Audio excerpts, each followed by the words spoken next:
Hi welcome back to my channel. ఈ రోజు కథ అందాల రాక్షసి 11వ భాగాన్ని వినేద్దాం. శ్యామ్కి చెయ్యి నొప్పి పెట్టి రాడ్ పక్కన పడేసి విశ్వ నోటికున్న ప్లాస్టర్ తీసేసి, ఏరా నా మీద అటాక్ చేయాలని చూసావు కదా, ఇప్పుడు నీ జీవితం ఏమవుతుందో ఊహించుకోవడానికి కూడా భయపడేలా చేస్తాను అని చెప్పి వాడికి ఏదో ఇంజెక్షన్ చేసి, ఇప్పుడు ఇప్పుడు చేయరా నా మీద అటాక్. నీ వల్ల ఈ రోజు మా లైఫ్లో ఎంతో ముఖ్యమైన రోజులా సెలబ్రేట్ చేసుకోవాల్సిన మా ఎంగేజ్మెంట్ క్యాన్సిల్ అయ్యేలా చేశావు. నా సంజనాని హాస్పిటల్లో ఉండేలా చేస్తావు. అలాంటి నీకు నువ్వు చేసిన నేరాలకి ఇంకో 24 అవర్స్లో నీ చావు రాసిపెట్టా. ఇందాక నీకు చేసిన ఇంజెక్షన్ ఏంటో తెలుసా? నువ్వు సీక్రెట్గా అమ్మి ఎంతో మంది జీవితాలు నాశనం అవడానికి కారణమైన డ్రగ్స్. ఇప్పుడు నీ జీవితం కూడా ఆ డ్రగ్ వల్లే నాశనం అవుతుంది. Be ready to face it అని చెప్పగానే ఓపిక లేకపోయినా, శ్యామ్ ప్లీజ్ సేవ్ మీ అని ప్రాధేయపడుతూ కపట నాటకం ఆడుతుంటే శ్యామ్కి చిరాకొచ్చి విశ్వ జుట్టు పట్టుకొని, రేయ్ ఎలా కనిపిస్తున్నానరా నీ కంటికి? నువ్వు అడగగానే సేవ్ చేయడానికి ఇక్కడి వరకు ఎందుకురా తీసుకొని రావడం అని కాలితో తన్ని, రేయ్ నువ్వు నాతో డైరెక్ట్గా ఫైట్ చేసి ఓడిపోతే పోనీలే పాపం అని వదిలేసేవాణ్ణేమో, కానీ నువ్వు నన్ను టార్గెట్ చేసి నా సంజనాన్ని షూట్ చేసావు. తను నా ప్రాణం రా. 6 years ట్రూ లవ్ రా నాది. అలాంటి తనకి నా కళ్ళ ముందే అలా ప్రాణాలతో పోరాడుతుంటే నా ప్రాణం పోయినంత పనైంది. ఇంతలో కమిషనర్ లోపలికొచ్చి శ్యామ్ని చూసి, ఏం చేశావు శ్యామ్? వాణ్ణి చంపేయలేదు కదా అని కొంచెం టెన్షన్గా అడుగుతాడు. శ్యామ్ నవ్వుతూ, ఇప్పుడు చంపలేదు అంకుల్, కానీ రేపటితో వాడి చాప్టర్ క్లోజ్ అవుతుంది అని చెప్పి తను ఏం చేశాడో మొత్తం చెప్పి, అంకుల్ సారీ మీ డ్యూటీ నేను చేసినందుకు. సో మీరు చేయాల్సింది వాడిని తీసుకుని వెళ్ళి కార్ యాక్సిడెంట్గా క్రియేట్ చేసి డ్రగ్ ఎక్కువగా తీసుకున్నందుకే బ్రీతింగ్ ప్రాబ్లం అయి చనిపోయాడని నమ్మించాలి.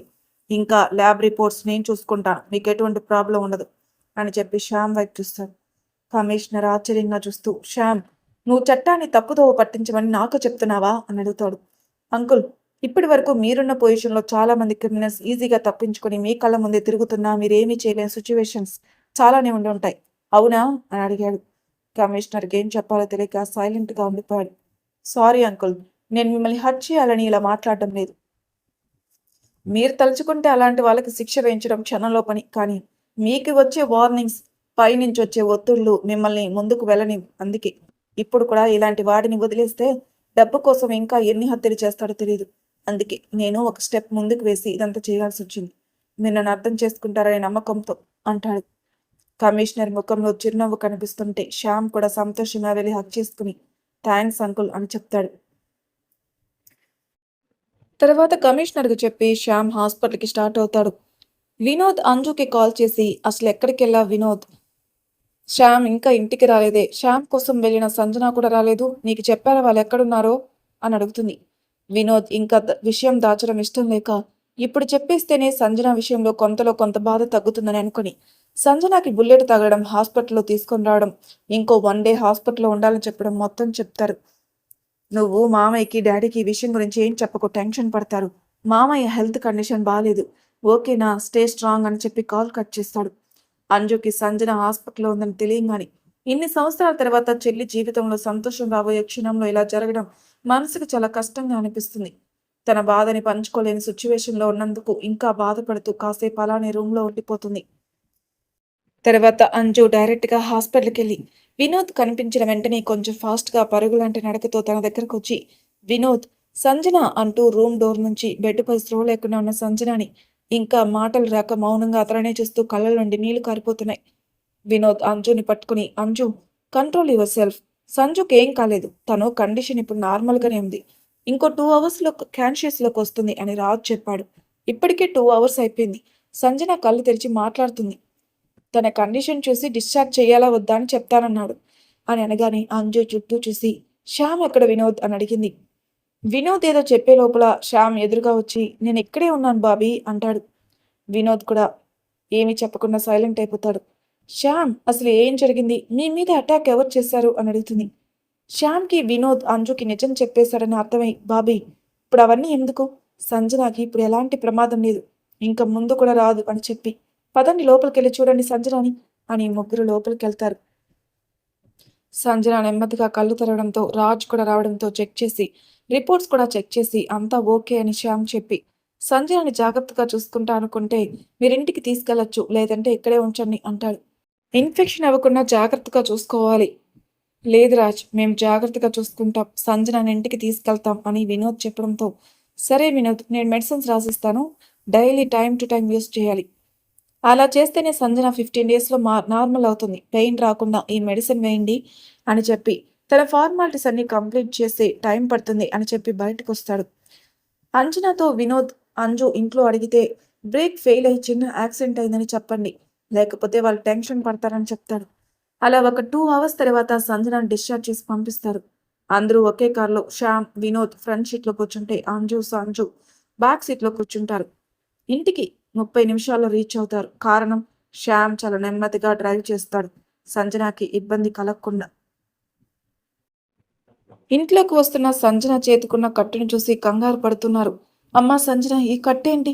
ఏమైంది అని అడిగేసరికి మురళి గారికి సంజనను అలా చూసి కళ్ళలో నీళ్లు. ఏంట్రా అంటారు. సంజన వాళ్ళ దగ్గరకొచ్చి జ్యూస్ గ్లాస్ ఇచ్చి తాగమని, డాడీ, అంకుల్, సంజుకి ఏం కాలేదు, చిన్న యాక్సిడెంట్ అయింది అంతే అంటుంది అంజన. అది కూడా శ్యామ్ని చూడాలన్న ఆత్రంలో కార్ స్పీడ్గా డ్రైవ్ చేసి బ్రేక్ ఫెయిల్ అయింది. అది యాక్సిడెంట్ అయింది అంతే. ఒక 15 రోజుల్లో నార్మల్ అయిపోతుందని కట్టు కట్టారు అని అబద్ధాన్ని కూడా నిజమని నమ్మించడానికి చాలా బాధగా బయట పెట్టకుండా చాలా స్ట్రాంగ్గా చెప్పింది. శ్యామ్ అంజుకి కళ్ళతోనే థ్యాంక్స్ చెప్తాడు. వినోద్ కూడా అంజనాని చూసి తనే బాధని అర్థం చేసుకుంటాడు. సరే సంజన, వెళ్ళి రెస్ట్ తీసుకో అమ్మా అని చెప్పి రాఘవ గారు తన గదిలోకి వెళ్ళిపోతారు. అలా సంజనాకి రోజు టైం టు టైమ్స్ అన్ని దగ్గరుండి శ్యామ్, అంజన, మురళి గారు చూసుకోవడంతో సంజన త్వరగానే కోలుకునింది. వినోద్, రాఘవ గారు ఇద్దరు బిజినెస్ గురించి ముంబై వెళ్ళిపోతారు. పిల్లల్ని కూడా ఇక్కడ వీళ్ళకి ఇబ్బంది అవుతుందేమో అని తీసుకుని వెళ్తారు. శ్యామ్ పూర్తిగా సంజనాకి తన టైం మొత్తం కేటాయిస్తాడు. సంజనాకి శ్యామ్ ఒడిలో తలపెట్టుకుని నిద్రపోవడం అలవాటు అవడంతో తను పడుకోవాలంటే శ్యామ్ పక్కనుంటేనే ప్రశాంతంగా నిద్రపోతుంది. అలా అందరి కేరింగ్తో 10 రోజుల్లోనే సంజన పూర్తిగా కోలుకుంటుంది. ఆ తర్వాత ఇంటికి పంతులు గారిని పిలవడంతో పంతులు గారు వస్తారు. వీళ్ళిద్దరికి పెళ్లికి మీరు ముహూర్తం పెట్టాల్సింది అని ఇద్దరిని చెరో పక్క కూర్చోబెట్టుకుంటారు. పంతులు గారు ఇద్దరి జాతకాలు పరిశీలించి, అయ్యో, మీ అమ్మాయి జాతకం ప్రకారం తన భర్తను కాపాడే విషయంలో తను ప్రాణాన్ని ప్రణంగా పెట్టడానికి కూడా వెనకాడదు. ఆ అబ్బాయి జాతకానికి సరిగ్గా సరిపోయే జాతకం అమ్మాయిది అని చెప్పడంతో మురళి, రాఘవ ఇద్దరు శ్యామ్ని 5 సంవత్సరాల ముందు తనకు ఎటువంటి ప్రమాదం జరగకుండా కాపాడింది సంజన అని తెలుసు. కాబట్టి అదే పంతులు గారు చెప్తున్నారనుకొని, అవును పంతులు గారు, మా అబ్బాయి ఈరోజు ప్రాణాలతో ఉన్నాడంటే అది మా కోడల వల్లే అని మనస్ఫూర్తిగా ఆనందిస్తూ చెప్తారు. పంతులు గారు ఇంకా ఏదో చెప్పబోతుంటే, పంతులు గారు ఒక్క నిమిషం అని చెప్పి వినోద్ పక్కకు తీసుకుని వెళ్ళి, చూడండి పంతులు గారు, జాతకం చూసి ఏం జరిగిందో చెప్పడంలో మీకు ఎవరు సాటి రారని నాకు తెలుసు. కానీ ఇప్పుడు మీరు చెప్పే విషయం వల్ల 2 కుటుంబాలు బాధ పెట్టడం భావ్యం కాదని మిమ్మల్ని రిక్వెస్ట్ చేస్తున్నా. పంతులు గారికి జరిగిందంతా చెప్పి మీరు వాళ్ళిద్దరి పెళ్లికి మంచి ముహూర్తం పెట్టండి. ఇంకేం మాట్లాడకుండా మౌనంగా ఉండండి పంతులు గారు, ప్లీజ్ అని చెప్పి 1 lakh చెక్ పంతులు గారికి చేతిలో పెడతారు. పంతులు వద్దని చెప్పినా నా సంతోషం కోసం తీసుకోండి అంటాడు. మీరు ఏ తప్పు చేయడం లేదు. నిజం చెప్పి డాడీని, మావయ్యని బాధ పెట్టడం మాకు ఇష్టం లేదు. మా వల్లే కదా, ఇంకెవరి వల్ల కూడా సంజన శ్యామ్పై అటాక్ జరగదని తెలియకూడదని చెప్పి పంతులు గారు ఒప్పుకున్నాక లోపలికి తీసుకుని వస్తాడు. ఏంట్రా వినోద్, పంతులు గారితో ఏం మాట్లాడావు అని అడుగుతాడు. ఏం లేదు డాడీ, వాళ్ళ ముహూర్తం గురించి మాట్లాడాను అంతే అని చెప్తాడు. పంతులు గారు జాతకాలు పరిశీలించి, అయ్యా, ఇద్దరి జాతకాల ప్రకారం ఒకరి కోసం ఒకరు పుట్టినట్లు జాతకాలు చక్కగా కుదిరాయి. ఇంకో వారం రోజుల్లో మంచి ముహూర్తం ఉంది. అది దాటితే 2 నెలల వరకు ముహూర్తాలు లేవు అని చెప్తాడు. పంతులు గారు చెప్పింది విన్న రాఘవ, మురళి ఇద్దరు శ్యామ్, సంజన వైపు చూస్తారు. ఇద్దరు సైలెంట్గా ఉండడంతో పంతులు గారు వారం రోజుల్లో ఉన్న ముహూర్తమే ఫిక్స్ చేయండి అంటారు. వినోద్ రాఘవతో, డాడీ, మరీ వారంలో అంటే పనులు అవుతాయా? రాఘవ వినోద్ని చూసి నవ్వుతూ, ఈ రోజుల్లో డబ్బుంటే ఏదైనా క్షణాల్లో అయిపోతుంది వినోద్. ఈవెంట్ ఆర్గనైజర్స్ ఉండనే ఉన్నారు కదా, మనకు తెలిసిన వాళ్ళకి ఫోన్ చేసి ఈవెంట్ బుక్ చేయి. 3 days ముందే అరేంజ్మెంట్స్ అయిపోవాలి అని చెప్పాయి. ఇంకా విఐపీస్ అందరికీ స్పెషల్గా నువ్వు, అంజు వెళ్ళి ఇన్వైట్ చేసిరండి. రావడం కుదరదని వాళ్ళకి మ్యారేజ్ అయిపోయిన తర్వాత రిసెప్షన్ పెట్టి అందరిని ఇన్వైట్ చేయొచ్చు అని చెప్తాడు. పంతులు గారు లగ్నపత్రిక రాసి, అయ్యా, ఇదిగోండి లగ్నపత్రిక. పెళ్లి ఈ రోజుకి సరిగ్గా వారం రోజులుంది. నేను పెళ్లి పనులు మొదలుపెట్టిన తర్వాత చెప్తే నేను వచ్చి మిగిలిన పూజా కార్యక్రమాలు దగ్గరుండి జరిపిస్తాను. ఇంక నేను వెళ్ళొస్తాను అని పైకి లేచేసరికి, అమ్మా అంజు, పంతులు గారికి దక్షిణ తీసుకొనిరా అని చెప్పంగానే అంజు డబ్బులు తీసుకునొచ్చి రాఘవాకి ఇస్తుంటే రాఘవ శ్యామ్ సంజనాకి ఇవ్వమని చెప్పి పంతులు గారి దగ్గర ఆశీర్వాదం తీసుకోమని చెప్పడంతో పంతులు గారు దక్షిణ ఇచ్చి ఇద్దరు కాళ్ళకి నమస్కరిస్తారు. పంతులు గారు వాళ్ళిద్దరిని ఆశీర్వదించి అక్కడి నుంచి వెళ్ళిపోతారు. శ్యామ్కి సంజనాకి ఇంకో వారంలో తమ పెళ్లి జరగబోతుందంటే చాలా సంతోషంగా అనిపిస్తుంది. నెక్స్ట్ డే నుంచి శ్యామ్ సంజన పెళ్లి పనులు మొదలయ్యాయి. అంజన వినోద్ ముంబై వెళ్లి ఆఫీస్ వర్క్ అంతా 1 వీక్ వరకు ఏమీ లేకుండా అర్జెంట్ మీటింగ్స్ అన్ని ఒక్క రోజులోనే కంప్లీట్ చేసుకుని మేనేజర్ నమ్మకస్తుడైన వ్యక్తి అవడంతో అన్ని పనులు తనే చూసుకోమని చెప్పి వాళ్ళిద్దరూ కలిసి అందరినీ ఇన్వైట్ చేయడానికి వెళ్తారు. వారం రోజుల్లో పెళ్లి పనులు అన్నీ జరుగుతూ శ్యామ్ సంజనాల్ని ఇద్దరిని పెళ్లి కొడుకు పెళ్లి కూతుర్ని చేసి అందరూ వాళ్ళని ఆశీర్వదించి ఫొటోస్ తీసుకుంటారు. ఆ రోజు రాత్రికి మెహందీ ఫంక్షన్ అరేంజ్ చేయడంతో శ్యామ్ సంజనానికి పెట్టిన మెహందీలో తమ పేరును లెటర్స్గా రాసి ఎక్కడెక్కడున్నాయో కనుక్కోమని చెప్పి ఎవరు ఫస్ట్ కనిపెడితే వాళ్ళకి స్పెషల్ గిఫ్ట్ కూడా ఉందని చెప్పడంతో ఇద్దరూ కష్టపడి వెతికి తమ పేరును కనుక్కొని చెప్తారు. సంజన కంటే ముందే శ్యామ్ చెప్పేయడంతో శ్యామ్కి గిఫ్ట్గా బ్యాంగిల్స్ని ఇస్తారు. శ్యామ్ తరపున వినోద్ గిఫ్ట్ ఓపెన్ చేసి చూసి ఓ అంటూ గట్టిగా అరుస్తాడు. అందరికీ గిఫ్ట్లో ఏముందో ముందే తెలుసు కాబట్టి పెద్దగా షాక్ అవ్వలేదు. కానీ సంజనాకి ఆ గిఫ్ట్ ఏంటో తెలుసుకోవాలని అనుకుని కొంచెం ముందుకు వంగి ఆ బాక్స్లో ఉన్నవి చూసి ముఖం మార్చేస్తుంది. నవ్వు వస్తున్న శ్యామ్ని చూసి కంట్రోల్ చేసుకుని అక్క పొరపాటున నాకు అరేంజ్ చేసిన గిఫ్ట్ ప్యాక్ శ్యామ్కి ఇచ్చేస్తారేమో అని అడుగుతుంది.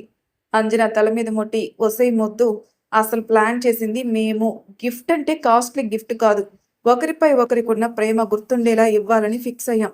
సో ఆ బ్యాంగిల్స్ని చేతికి వేసి నీ చేతులకి మరింత అందాన్ని పెంచడానికే శ్యామ్కి గిఫ్ట్ అని చెప్పింది.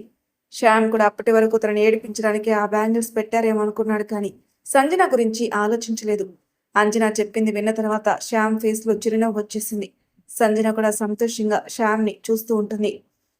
హ్యాండ్ వాష్ చేసుకున్న తర్వాత శ్యామ్తో దగ్గరుండి సంజనాకి బ్యాంగిల్స్ వేసే వరకు అందరూ ఉండి తర్వాత కాసేపు గేమ్స్ కండక్ట్ చేసి శ్యామ్ సంజనాల్ని 2 టీంలుగా పెట్టి ఆడిస్తారు. ఇక నైట్ చాలా లేట్ అయిపోవడంతో అందరూ వెళ్ళి నిద్రపోతారు. నెక్స్ట్ డే ఉదయాన్నే ఎవరి రూమ్లో వాళ్ళుంటే శ్యామ్ని వినోద్ సంజనాని అంజన నిద్రలేపి రెడీ అయి రమ్మని చెప్పడంతో ఇద్దరూ రెడీ అయి హాల్లోకి వస్తారు. బంధువులు, స్నేహితులు, బిజినెస్ పార్ట్నర్స్ అందరూ పెళ్లి కోసం ఉదయాన్నే ఉన్న హోటల్కి అందరికీ రూమ్స్ అరేంజ్ చేస్తారు. పూజలు, ఫోటో షూట్లు అయిన తర్వాత మధ్యాహ్నం భోజనం చేసిన తర్వాత సంజనాని కాసేపు పడుకోమని చెప్పడంతో సంజన లోపలికి వెళ్ళిపోతుంది. శ్యామ్ రాఘవ గారితో కలిసి ముందుగానే మండపానికి వెళ్ళి అక్కడ రెస్ట్ తీసుకుంటారు. మిగిలిన వాళ్ళంతా మండపంలోకి పెళ్లికి కావాల్సిన వస్తువులన్నీ పెట్టెలో సర్దుతూ అన్నీ ఉన్నాయో లేదని చెక్ చేస్తూ పెడుతున్నారు. ఈవినింగ్ అవడంతో సంజనాని తీసుకుని అందరూ మండపానికి స్టార్ట్ అయ్యారు.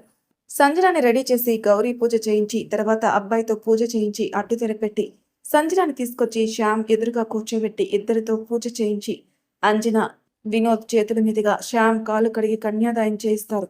మురళి గారి భార్య లేదు కాబట్టి అంజన అక్క అయినా కూడా తల్లి స్థానంలో ఉండి భర్తతో కలిసి కన్యాదానం చేసింది. తర్వాత జీలకర్ర బెల్లం పెట్టించి అడ్డుతెర తొలగించడంతో ఒకరి కళ్ళలోకొకరు చూసుకున్నారు. పంతులు గారు అంజనాని తాళిబొట్టు అందరికీ చూపించి తీసుకురమ్మని చెప్పడంతో అంజన కిందున్న అందరికీ తాళిబొట్టు చూపించి అందరూ కళ్ళకు అద్దుకుని అక్షంతలు తీసుకున్న తర్వాత అంజన పంతులు గారి దగ్గరకొచ్చి పళ్ళెం ఇస్తుంది. పంతులు గారు మంత్రాలు చదువుతూ బాబు అమ్మాయి మెడలో తాళి కట్టండి అని చెప్పేసరికి శ్యామ్ తాళి తీసుకుని పైకి లేచి సంజన మెడలో కట్టడానికి కిందికి వంగి చేతుల్ని ముందుకు చాపేసరికి కీర్తి సంజన జడని పైకెత్తి పట్టుకుంటుంది. శ్యామ్, సంజన ఇద్దరికి తాము కలలు కన్న క్షణం ఇదేనని మనసు సంతోషంతో ఉప్పొంగిపోతుంటే శ్యామ్ సంజన మెడలో పంతులు గారి మంత్రాలు, మంగళ వాయిద్యాలు పెద్దల సమక్షంలో సంజన మెడలో 3 ముళ్ళు వేసి మెడపైన చిన్నగా గిచ్చి నవ్వుతూ ఉంటాడు. సంతోషంతో మునిగి తేలుతున్న సంజన ఉలిక్కిపడి శ్యామ్ని చిరుకోపంగా చూస్తున్న సంజన ఫేస్ ని చేతుల్లో తీసుకుని చుట్టూ ఎవరు ఉన్నా నాకు సంబంధం లేదన్నట్లు సంజన నుదుటిపై ముద్దు పెట్టుకుని love you Sanjana, now are you happy అని అడుగుతాడు. ఆ తర్వాత పంతులు గారు బాబు మళ్ళీ రావుకాలం వచ్చేస్తుంది, ఇంకా జరగాల్సిన కార్యక్రమాలు మిగిలిన్నాయి, ఇలా వచ్చి కూర్చోండి బాబు అని చెప్పి అందరూ అక్షింతలు వేయడం అయిన తర్వాత ఇద్దరిని ఎదురెదురుగా కూర్చోబెట్టి తలంబ్రాలు వేయిస్తారు. తర్వాత పోటాపోటీగా తలంబ్రాలు వేసుకుంటూ ఎంజాయ్ చేస్తారు. తర్వాత బిందెలో ఉంగరం వేసి ఇద్దరిని తీయమని చెప్తారు. ఆ తర్వాత అరుంధతి నక్షత్రం, తర్వాత అప్పగింతలు అవి కూడా పూర్తి చేసి ఆయన వెళ్ళిపోతారు పంతులు గారు. సంజన మురళి గారిని పట్టుకుని ఏడుస్తూ ఉంటే మురళి గారు కూడా ఏడ్చేస్తారు.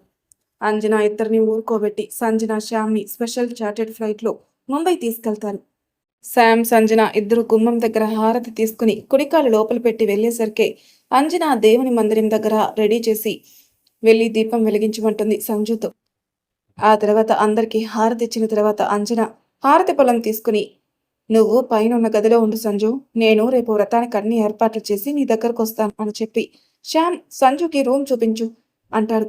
బుద్ధిమంతుల్లా ఓకే బాబీ అని తలూపి రా సంజు అని చేతిని పట్టుకుని తీసుకెళ్తాడు పైకి. ఆ తర్వాత శ్యామ్, సంజు కొద్దిసేపు మాట్లాడుకుంటూ ఉంటారు. సరే సంజు, లేట్ అయింది, రెస్ట్ తీసుకో, రేపు మళ్ళీ వ్రతం ఉందని బాబీ చెప్పింది. నేను నీతో ఉంటే నీకు నిద్రపోవాలన్న ఆలోచన కూడా రాదు, అందుకే నువ్వు రెస్ట్ తీసుకో అని చెప్పేసి అతను తన రూమ్కి వెళ్ళిపోతాడు. ఆ తర్వాత రోజు పంతులు గారు వ్రతం శాస్త్రోక్తంగా నిర్వహించి ఇద్దరిని ఆశీర్వదించి శాంతి ముహూర్తం కూడా తర్వాత రోజు కుదరడంతో సమయం చెప్పి సంభావన తీసుకుని వెళ్ళిపోయారు. సంజన, శ్యామ్ రాఘవ్ గారి దగ్గర ఆశీర్వాదం తీసుకున్న తర్వాత, సరే శ్యామ్, నేను అన్నయ్య ఆఫీస్కి వెళ్ళొస్తాం, నువ్వు ఇంట్లోనే సంజనాకి తోడుగా ఉండు అని చెప్తాడు. సాయంత్రం వరకు ఇద్దరు మాట్లాడుకుంటూ ఉన్నారు. ఆఫీస్కి వెళ్ళిన వాళ్ళు రావడంతో అందరితో కలిసి డిన్నర్ చేసి ఎవరి రూమ్కి వాళ్ళు నిద్రపోతారు. ఆ తర్వాత రాత్రికి శాంతి ముహూర్తం ఉండడంతో వినోద్ శ్యామ్ని, సంజుని, అంజు ఇద్దరు కలిసి రెడీ చేసి శ్యామ్ని తన రూమ్కి పంపించేసరికి ఆ రూమ్ చూసి, అన్నయ్య ఇదంతా ఎప్పుడు డెకరేట్ చేశారు అని అడిగితూ లోపలికి వెళ్ళి చుట్టూ చూస్తూ అలంకరించిన బెడ్ మధ్యలో గులాబీ రేకులతో ఉన్న హార్ట్ సింబల్ని చూసి నవ్వుతూ సంజుని తలుచుకుంటూ ఉన్నాడు. వినోద్, నువ్వు ఆఫీస్ వర్క్లో బిజీగా ఉన్నావు కదా, అప్పుడు వచ్చి డెకరేట్ చేసి వెళ్ళిపోయారు. సరే బాయ్ రా, నేను అంజు ఇద్దరం పిల్లలతో గెస్ట్ హౌస్కి వెళ్తున్నాం, డాడీ కూడా ఆఫీస్ నుండి అటే వెళ్ళిపోయారు. హ్యాపీ మ్యారీడ్ లైఫ్ శామ్ అని హక్ చేసుకుని అక్కడి నుంచి తన రూమ్కి వెళ్ళిపోతాడు.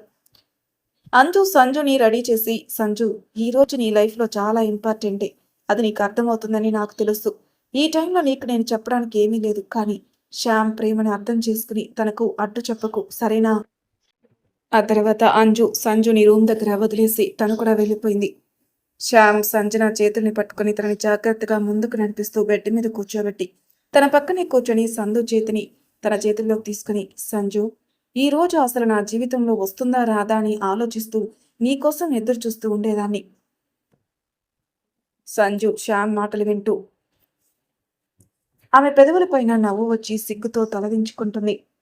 నెక్స్ట్ జరగబోయేదానికి కళ్ళతోని సంజు పర్మిషన్ అడిగి తన సిగ్గుని అంగీకారంగా భావించి శ్యామ్ లైట్ ఆఫ్ చేసి సంజుని అల్లుకుపోయాడు. వారిద్దరు ప్రేమని తెలుపుకుంటూ కోడికి వస్తే వేలకి అలసిన శరీరాలతో ఒకరికి కోగిల్లో ఒకరు ఉండి నిద్రలోకి జారుకున్నారు. మరి ఇదండి ఈ కథ.